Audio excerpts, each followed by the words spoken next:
Assalamualaikum warahmatullahi wabarakatuh. Puja dan puji, syukur marilah kita panjatkan kehadirat Allah Subhanahu wa Ta'ala atas nikmat iman, Islam, serta nikmat sehat, sehingga kita bisa berkumpul pada kesempatan kali ini melalui tatap maya untuk menghadiri perkuliahan di mata kuliah pembelajaran terpadu. Sholawat dan salam tak lupa kita curahkan kepada Nabi Baginda Nabi Muhammad Shallallahu Alaihi Wasallam. Ibu Uum yang saya hormati dan teman-teman yang saya banggakan. Ada yang bilang tak kenal maka tak sayang. Maka dari itu izinkan saya untuk memperkenalkan seluruh anggota dari kelompok saya. Kami dari kelompok 8 akan mempresentasikan mengenai aneka atau macam-macam permainan tradisional. Izinkan saya memperkenalkan anggota kelompok saya. Yang pertama ada Rahmadifa Andini, yang kedua ada Fitria Nur Anggraini, yang ketiga ada Nini Kurki, yang selanjutnya ada Fikriah Faras Septiani, dan saya sendiri Ratu Nadia Triana di sini sebagai moderator. Untuk mengefisiensikan waktu, marilah kita langsung ke pemateri yang pertama yang akan membahas mengenai engklek. Hai, saya Nini Kurki Rasadi dengan nomor pokok mahasiswa 205060098. Di sini saya akan menjelaskan tentang permainan engklek, yaitu pengertian permainan engklek. Permainan engklek adalah permainan tradisional anak-anak yang dimainkan di atas bidang permainan berupa gambar 8 buah kotak dan sebuah gambar gunung. Gambar tersebut bisa dibuat di lantai, di jalanan, tanah yang lapang, dan tempat datar lainnya. Menggambar medianya bisa menggunakan dengan kapur tulis, arang, atau dengan kayu. Permainan engklek dapat ditemukan di berbagai wilayah di Indonesia, baik di Pulau Sumatera, Jawa, Bali, Kalimantan, dan Sulawesi. Dan di setiap daerahnya dikenal dengan sebutan yang berbeda-beda. Adapun di Pulau Jawa itu dikenalnya dengan sebutan engklek, di daerah Riau disebutnya dengan sebutan setapak, di daerah Jambi disebutnya dengan sebutan tejak-tejakan, sedangkan di daerah Toba dikenal dengan mersisteka. Permainan tersebut sangat digemari oleh anak-anak dan mengambil tempat di halaman, lapangan, maupun tempat lainnya yang leluasa memiliki permukaan yang cukup datar sehingga kotak-kotak telah digambar dan dilalui dengan mudah. Selanjutnya ada sejarah permainan engklek. Permainan engklek ini memang sangatlah dikenal di negara kita, tetapi nyatanya permainan ini bukan permainan tradisional asal dari Indonesia.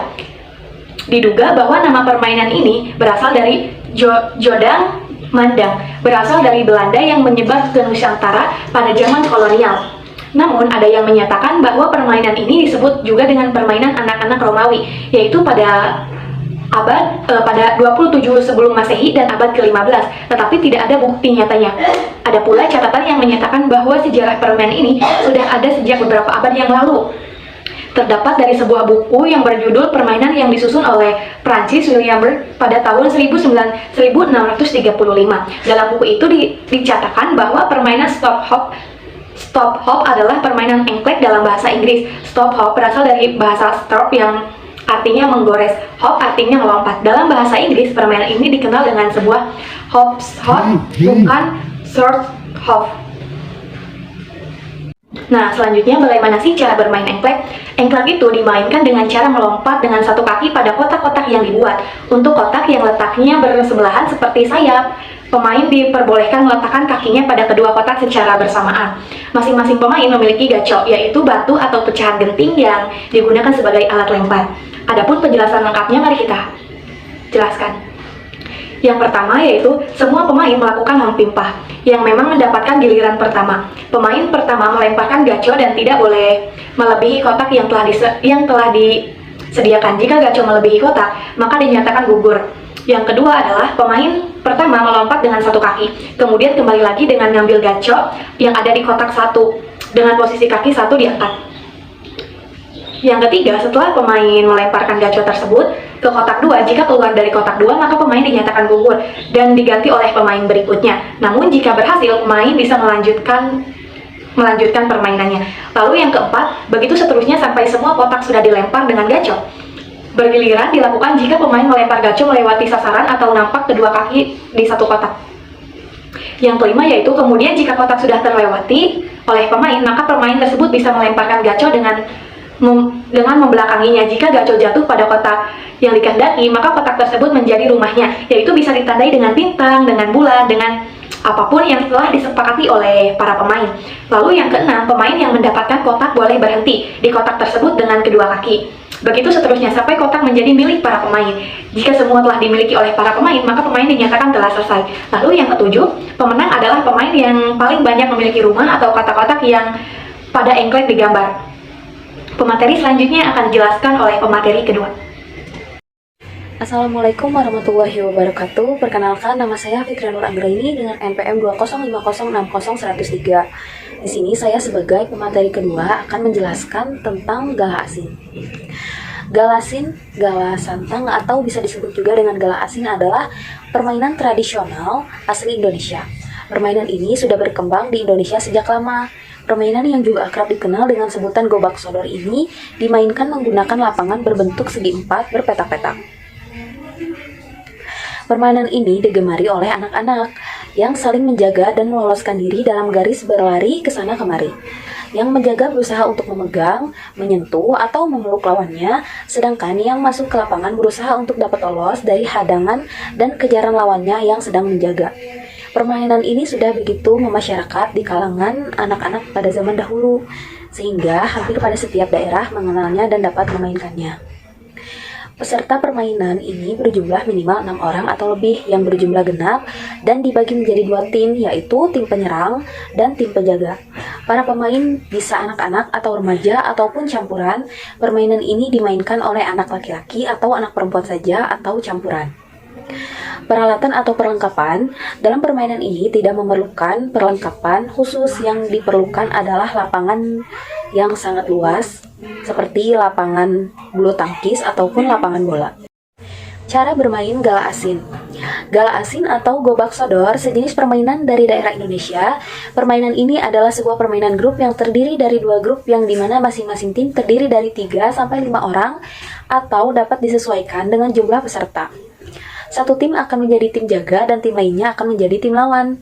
Inti permainannya adalah menghadang lawan agar tidak bisa lolos melewati garis ke garis terakhir secara bolak-balik, dan untuk meraih kemenangan, seluruh anggota grup harus secara lengkap melakukan proses bolak-balik dalam area lapangan yang telah ditentukan. Permainan ini biasanya dimainkan di lapangan bulu tangkis dengan acuan garis-garis yang sudah ada, atau bisa juga dengan menggunakan lapangan segi 4 dengan ukuran 9 x 4 meter yang dibagi menjadi 6 bagian. Garis batas dari setiap bagian biasanya diberi tanda dengan kapur. Anggota grup yang mendapat giliran untuk menjaga lapangan ini terbagi 2, yaitu anggota grup yang menjaga garis batas horizontal dan anggota grup yang menjaga garis batas vertikal. Bagi anggota grup yang mendapatkan tugas untuk menjaga batas garis horizontal, maka mereka akan berusaha untuk menghalangi lawan mereka yang juga berusaha untuk melewati garis batas yang sudah ditentukan sebagai garis batas bebas. Bagi anggota grup yang mendapatkan tugas menjaga garis batas vertikal, biasanya hanya 1 orang. Nah, orang ini mempunyai akses untuk keseluruhan garis batas vertikal yang terletak di tengah lapangan. Permainan ini sangat mengasyikkan karena sangat sulit dan setiap orang harus menjaga dan berlari secepat mungkin jika diperlukan. Untuk apa? Untuk meraih kemenangan. Permainan ini seru karena melatih ketangkasan, strategi, kecepatan, dan kecerdikan. Materi selanjutnya akan disampaikan oleh pemateri ketiga. Kepada pemateri ketiga, saya persilahkan.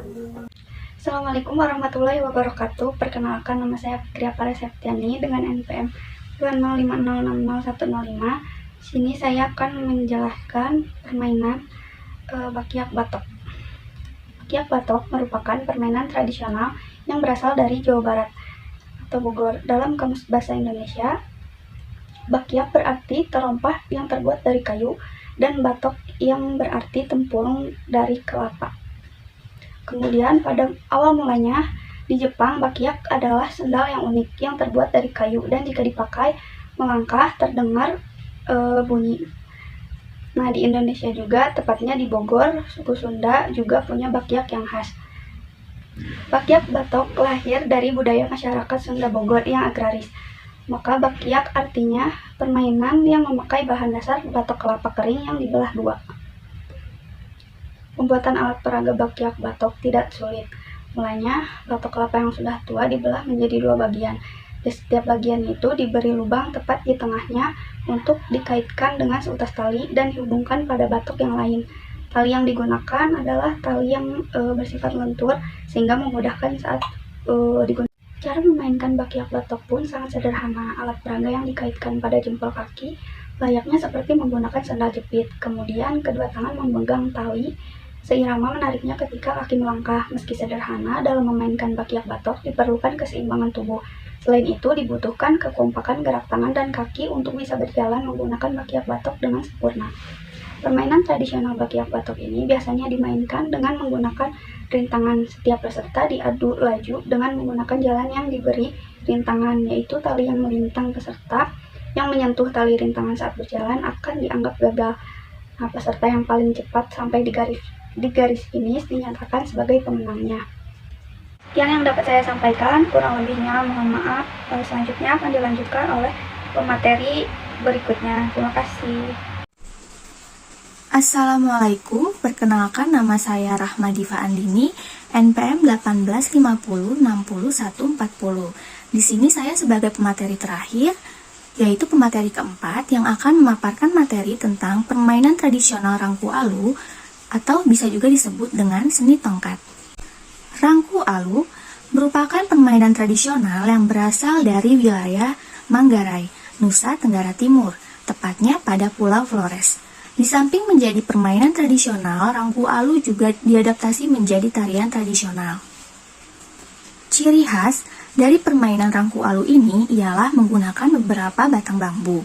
Meskipun banyak dimainkan oleh anak-anak, tetapi permainan Rangku Alu ini juga dapat dimainkan oleh orang dewasa. Selain memiliki sisi menghibur dan juga menyenangkan, permainan Rangku Alu ini juga punya banyak manfaat serta keistimewaan.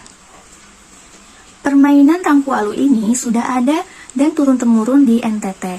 Adapun tari Rangku Alu dipertunjukkan sebagai bentuk perayaan pada musim panen, baik panen perkebunan maupun pertanian. NTT sendiri menjadi wilayah yang memiliki kekayaan alam akan berlimpah. Potensi perkebunannya misalnya saja mulai dari kopi, cengkeh, kelapa, tembakau, hingga kakao. Potensi pertaniannya pun tak kalah menarik, mulai dari kedelai, sorghum, kacang tanah, kacang hijau, hingga umbi-umbian. Saat panen tiba, semua lapisan masyarakat memainkan tarian Rangku Alu sebagai ungkapan rasa syukur. Biasanya pada momen tertentu seperti bulan purnama, setelah panen tiba, mereka menarikan tarian ini di sebuah tanah lapang tanpa rumput. Baik permainan maupun tariannya memang dianjurkan untuk dipraktikkan di atas tanah tanpa rumput untuk menghindari pemain tergelincir. Selanjutnya, saya akan menjelaskan tentang cara bermain permainan Rangku Alu. Permainan Rangku Alu yaitu dimainkan dengan cara beregu. Seperti banyak permainan tradisional lainnya, permainan Rangku Alu ini dibagi menjadi dua kelompok, yaitu kelompok yang berjaga dan juga kelompok yang bermain. Biasanya, satu kelompok terdiri atas 4-6 orang yang membentuk persegi. Mereka bertugas untuk menggerakkan bambu dan masing-masing berjaga, jongkok, atau duduk sambil memegang dua bilah bambu. Hal yang sama dilakukan oleh kelompok yang berjaga. Kelompok yang mendapatkan giliran bermain akan melompat di antara sela-sela bambu untuk menghindari terjepit bambu. Pemain akan melompat sesuai irama buka tutup bambu ketika bermain. Semakin lama irama bambu pun akan semakin cepat. Pada saat bermain, pemain dilatih untuk bergerak sesuai irama dan berkonsentrasi agar tidak terpleset atau terjepit. Saat ada pemain yang kakinya terjepit, kelompok yang berjaga akan bergantian bermain. Berbeda dengan permainan, tarian Rangku Alu biasanya dilakukan oleh 6 hingga 8 orang yang menari secara bergantian. Para penari pun menggunakan baju khusus, berupa baju adat khas Manggarai, yakni baju bero, ikat kepala, dan kain songket khas dari Manggarai. Gerakan yang berasal dari permainan ini dipadukan dengan alunan musik tradisional yang khas dan indah. Tidak sedikit pun para wisatawan yang tertarik untuk mengunjungi NTT untuk menyaksikan pertunjukan tariannya yang indah. Seiring berjalannya waktu, tarian yang semula dilakukan pasca panen ini dipertunjukkan untuk beberapa momen penting lainnya, mulai dari acara perayaan, momen penting, pameran budaya, hingga menyambut tamu kehormatan. Sekian materi yang telah saya sampaikan, selanjutnya saya serahkan kepada moderator. Terima kasih. Alhamdulillah, semua materi telah disampaikan. Saya berterima kasih kepada seluruh pemateri yang telah menyampaikan materinya dengan baik. Saya pula berterima kasih kepada para audiens yang telah mendengarkan dengan seksama. Mungkin cukup sekian presentasi dari kelompok 8 mengenai macam-macam permainan tradisional. Mohon maaf bila banyak kesalahan. Saya ucapkan terima kasih. Wassalamualaikum warahmatullahi wabarakatuh.